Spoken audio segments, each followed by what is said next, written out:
Hi everyone, my name is Tamara and welcome back to another video. Today I'm going to be talking about the books that I read this September, and I had a good month, guys. I read 10 books and in a total mixed bag of genres and only had one star, so I think it was a pretty good reading month overall. So today I'm going to be talking about these books in the order that I read them. So the first book that I read in September is called The Silent Patient by Alex Michaelides, and this is a psychological thriller about a famous painter who is charged with the murder of her husband. She's found at the scene of the crime and her husband's tied up and has been shot 5 times in the face. But what makes her particularly interesting is that she has not spoken a word since the event, except for making a single painting. So 7 years later, she is in a mental institution, and this psychotherapist who has heard about her story decides that he wants to try to work with her and see if he can get her to talk. So I thought it was a really good premise, and it was a really easy read. I think I read this in 2 days. I didn't guess the ending, but I definitely guessed where it was going, so I wasn't completely surprised, but I think it was still quite well done. If you are into psychological thrillers where there's a bunch of different characters with possible motives and you're sort of trying to figure out who did it or what happened throughout, I think this is a great one to pick up. And I will say that one thing I loved about this one, and one thing that I always look for in mystery thrillers, is for it to be a story where it is possible to potentially figure it out. It feels good when you can guess the ending. It feels better when you can't and it's a total surprise, but I really hate it when the authors never reveal the necessary information. So this one was definitely hit the mark in that way, and I think it would be a really good one for you to pick up in October. The next one that I read was definitely not a winner. It's called Slade House by David Mitchell, and I'm still trying to figure out what genre this one is. I think it probably best falls in the horror genre, but the thing is, I didn't find this one particularly scary. So it's about a house called Slade House, and every 9 years, somebody receives an invitation to go to the house, and it's different every time. And once they're there, they start to realize that something peculiar is going on, and then they discover that they cannot leave. I think that's a solid premise. That's why I picked up the book. I thought it would be like a sort of a haunted house kind of thing and really freaky, but I found it so boring. Every chapter was basically like experiencing the same thing over again. You start in the 1970s and a mother and son get invited to Slade House and then they can't escape. And then 9 years later, there's a new person who gets invited to Slade House and then they can't escape. And you do that all the way through the decades. And I was like, please stop. And the worst thing is that you kind of figure out what's behind it midway through. So yeah, I'm amazed that I finished it. It was a 2-star read for me. And I can see why somebody might like it, but it definitely wasn't for me. And I would say proceed with caution with this particular book. But luckily, the next one was a winner. So the next book that I read in September is called The Yellow Wallpaper by Charlotte Perkins Gilman. And this is actually a short story that was written in 1892. And it is about a woman, and I believe she is suffering from depression, maybe postpartum depression, and her husband and their doctor decide that the best thing for her is some good old-fashioned rest and relaxation. So she goes to this summer house with her husband and basically is in forced bed rest. This woman's not allowed to visit people, she's not allowed to knit or write. So she finds herself spending a lot of time in her bedroom, this room with this awful yellowing old wallpaper. And as her mental health deteriorates, she becomes more and more obsessed with this wallpaper and starts having delusions and feeling paranoia. So I think that this one was super well done. one of the main strengths of it is that, like, if you're looking just for a creepy tale, I think you'll enjoy it. But if you're looking for something deeper with themes and symbolism and social commentary that you can unwrap and unravel, I think this one's perfect for you. So it's sort of a story for everyone.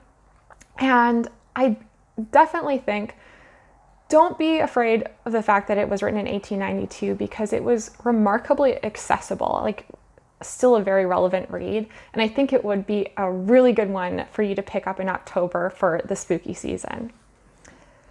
The next one, though, it was like a roller coaster ride this September. The next one I read was a 1-star read for me. And I don't give a lot of 1 stars out, but I think this one earned it. It's called The Diary of a Wimpy Kid by Jeff Kinney. And I'm going to start out by saying, like, I get that I was not the target audience for this one. This one's a middle grade. It's about a grade 6 kid. And so this is definitely meant for like 8 to 12-year-olds. But I've definitely heard a lot about it, and a lot of, like, some people in my life, young people in my life, are reading it. So I thought, like, what are the kids reading these days? So I picked it up. And wow, I hated the main character. So this main character, his name is Greg. He's in grade 6, and he's just sort of a typical kid in the sense that, like, he's trying to fit in, and he kind of has some, like, grand plans of becoming popular. So he has all these schemes. So it's his diary, and there's no, like, major grand narrative. It's more like these little vignettes of his grade 6 year. But he is such a superficial kid, and he's such a little dingus. He has this friend named Rolly, and he's kind of a little dork. He's super sweet and naive and innocent, and he's from a really good family. And Greg is, like, completely using this kid. Like, when Greg isn't allowed to play video games, or he doesn't have the latest video game, he goes over to Rolly's house and basically gets Rolly involved in all of his, like, various schemes. But, like, the worst thing about this kid, like, that's fine, like, kids will be kids, but there's a scene near the end where Greg and Rolly have been volunteering to help these kindergarten kids. Like, I guess this is a spoiler, but, like, so if you don't want to know about this, skip ahead. But they're volunteering with these kindergarten kids to kind of, I guess, get them home. And they're both doing it because they can skip some class and they get hot chocolate. So, like, that makes sense. One day, Rolly isn't able to go, and so it's just Greg and these kids. And so he's, like, terrorizing them. And he gets in trouble, but somehow, I can't remember how, the teachers think it was Rolly, not Greg. And Greg lets them believe this and lets Rolly take the fall for it. And so at that point I was like, okay, like, he's a total dick, but, like, maybe there's, like, some room for growth by the end of the novel. No, there's, like, this one point where, like, you think maybe he's going to do the right thing, and he, like, never does. So yeah, I'm like, why on earth would I ever recommend a book like this to anybody when there's just absolutely no growth, and this kid is just the absolute worst? And in my Goodreads review for it, I said, I hope that this kid gets what's coming to him in the next books, because I'm definitely not going to be picking them up or recommending them to anybody, but I definitely hope that there's, like, some justice here. So enough of that rant. If you liked it, or if, you know, the kids in your life love it, I get it, but it was certainly not a book for me. The next one that I read this month, again, was totally different. Like, I was all over the place with genres, and it's called The Kiss Quotient by Helen Huang, and this was a romance.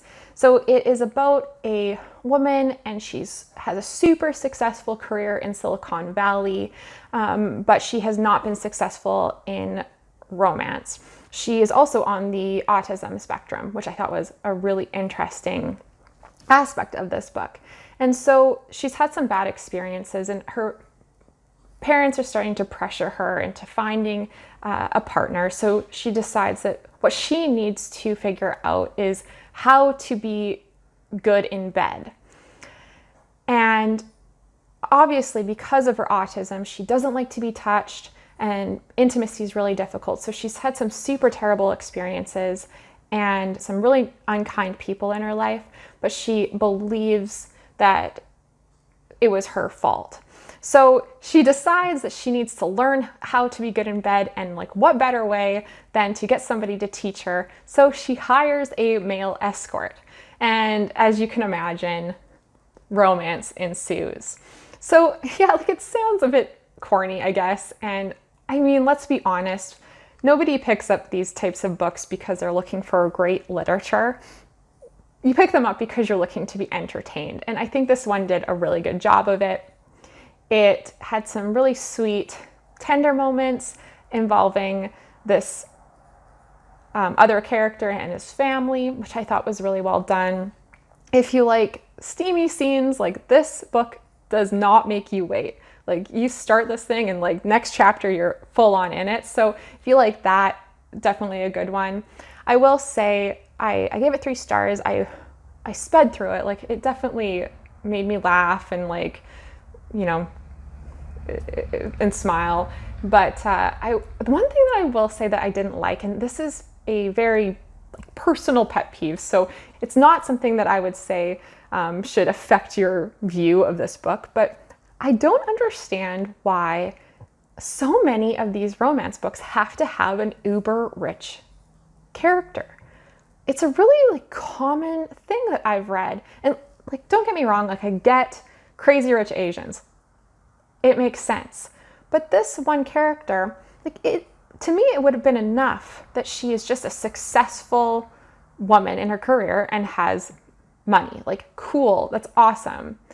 But she is that, but she also has a trust fund and has millions of dollars that she can kind of like she can throw money around like there's no tomorrow. And I just don't understand why that's necessary. So yeah, just a weird thing, like something that I didn't like about it, but overall, super fun read, and if you like that type of romance, you should definitely pick up The Kiss Quotient. And then another one that's completely different is The Secret Garden, a graphic novel. And I really, really liked this one.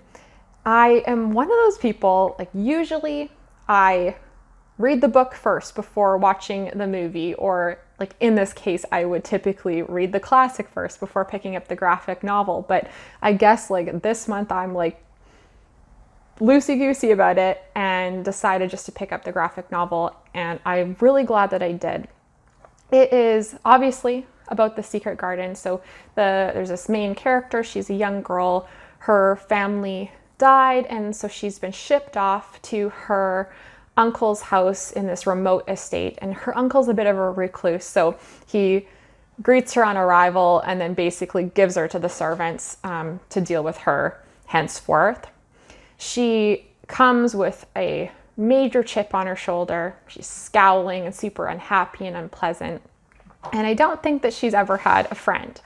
So as this story progresses, she starts to make some friends, she starts to fit in and feel like she has a home, and discovers some mysteries and the secret garden. And overall, like this is such a sweet, cozy read. This is the perfect book that you should pick up if you're looking to like curl up on the couch with some tea and a blanket in front of a fire and just like settle in for a cozy night. Like The Secret Garden graphic novel is definitely the one. The other thing I really loved about it is I thought that the artwork was just stunning. Like there's these beautiful nature scenes and the moors, which was lovely. And the best part was the way that this illustrator captured this little girl's face. Like when she's scowling and like super unhappy and has that sourpuss face, it was just so delightful. So if you're looking for something easy and sweet and lovely, I really recommend this one as well. So the last 4 were probably the best ones that I read this month. And I have discovered that I'm really enjoying historical fiction. I never thought, like if you'd asked me what my favorite genres were, I would definitely not have put historical fiction up there. But I realized just the other day that my favorite reads of the year so far are historical fiction. So the Next one that I read is called The Stationery Shop by Marjan Kamali.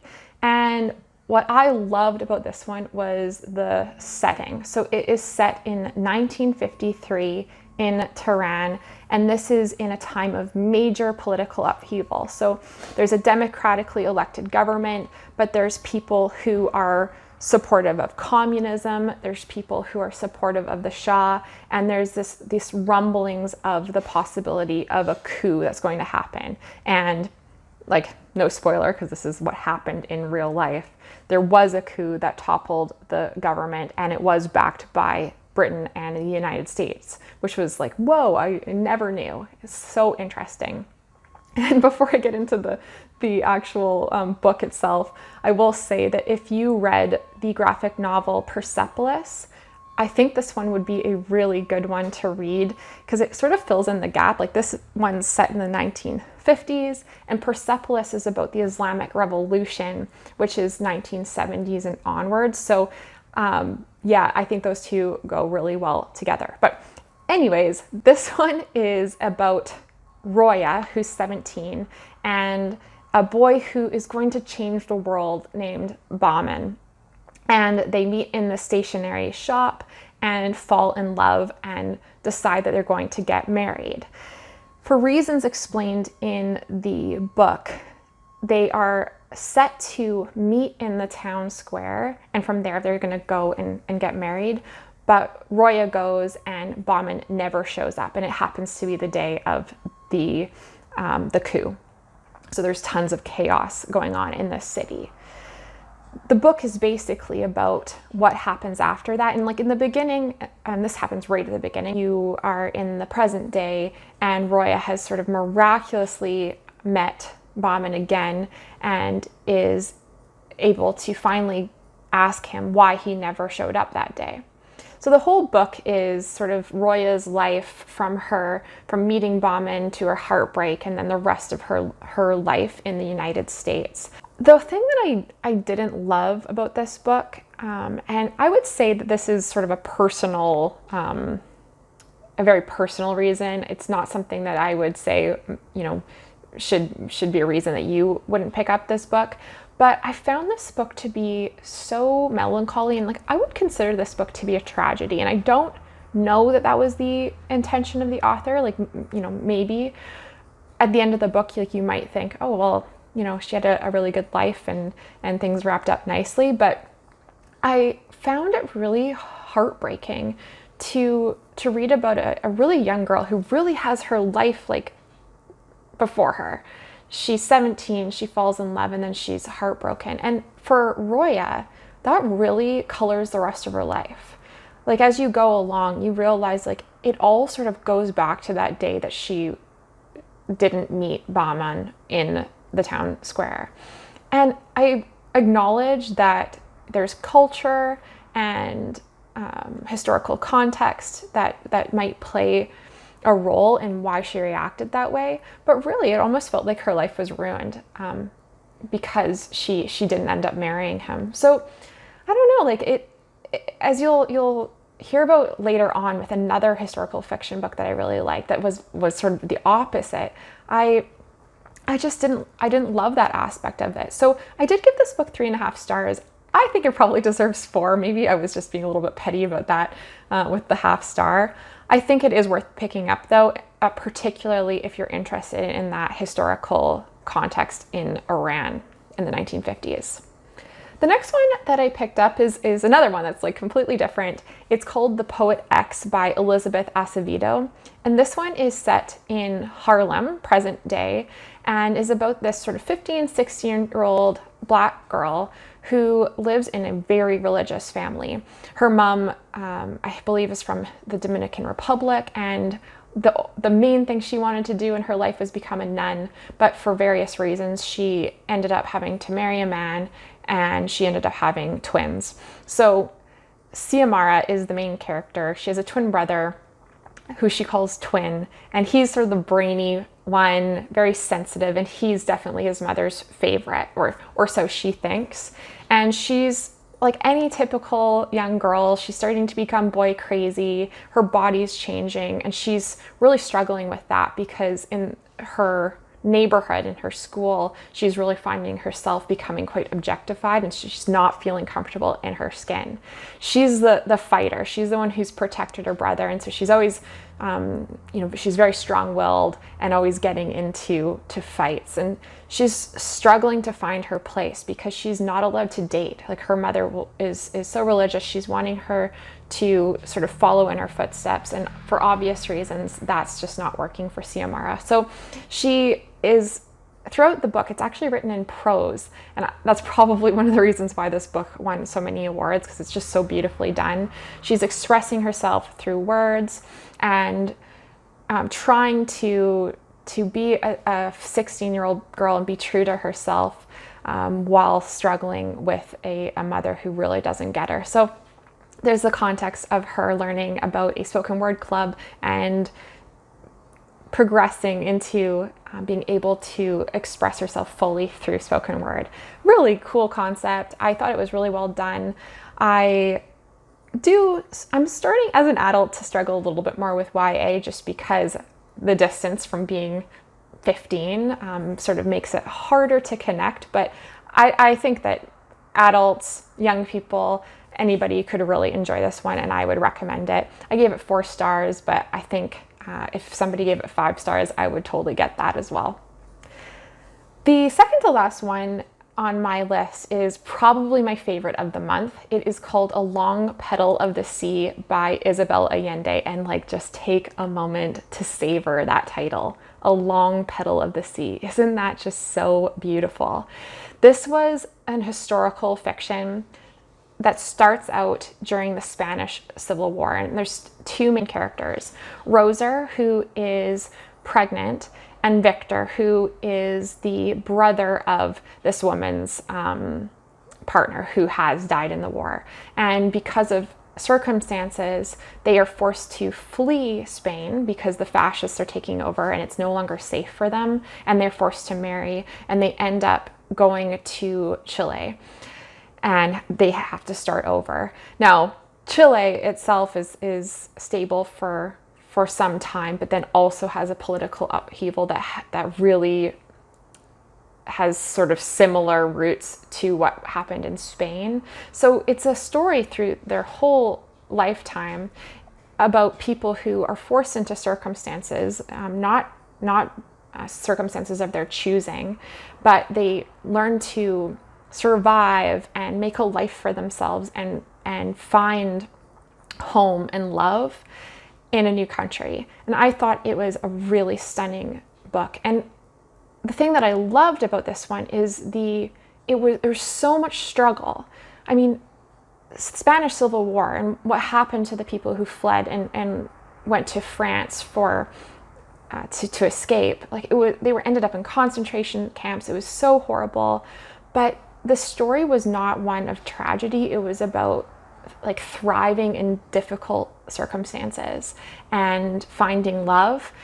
I thought it was really, really beautiful, and it had such a hopeful feeling to it, whereas the Stationery Shop definitely had a more tragic feel to it. So I loved it. I really recommend it. I gave it 4 stars, not because I thought it was bad in any way. I think the only reason I gave it 4 stars and not 5 is it's been about a week since I read it, and it's already starting to disappear from my memory. I don't know that it's going to be one that lasts in my memory. So yeah, it was 4 stars, and I would really recommend it. If you're into historical fiction, I think this is one you should definitely pick up. And then my last read of the month was another one that I loved. It was probably my second favorite, and it was a surprising one for me. It's a nonfiction called Midnight in Chernobyl by Adam Higginbotham. And obviously this is about what happened in Chernobyl when Unit 4 of the nuclear power plant melted down in 1986, I believe. And I thought it was really, really fascinating. This book is written in a very entertaining way. It gives a lot of interesting facts. I think I know why this nuclear power plant melted down, and that's it's a pretty scientific reason. But it was accessible. It talks about the political context. So this is the Soviet Union. And what I didn't understand is that Chernobyl actually played a role in the sort of downfall of the Soviet Union. So super interesting political context. You learn a lot about the corruption of the Soviet government and all the pressures that workers had to meet targets that like were absolutely impossible to meet. So they ended up cutting corners. And yeah, I just thought it was exceptionally written. I think one criticisms I would have of this book is there's a lot of Soviet jargon throughout the book, and it's really hard to remember all of it. But having read the book, I don't think it's necessary. Like, I think if you're super into Soviet history, you will eat up all of this jargon and it'll make sense to you. If you're not, don't worry about it. Just enjoy the book and you'll learn a lot about something that didn't happen that long ago, but actually affected the entire world. So yeah, I really recommend it. It was a solid 4-star read, and I would definitely say pick it up if you're looking for a little bit of history. And man, it was freaky. So for the spooky season, nuclear fallout might be a good topic for you to pick up. And with that ends my September reads.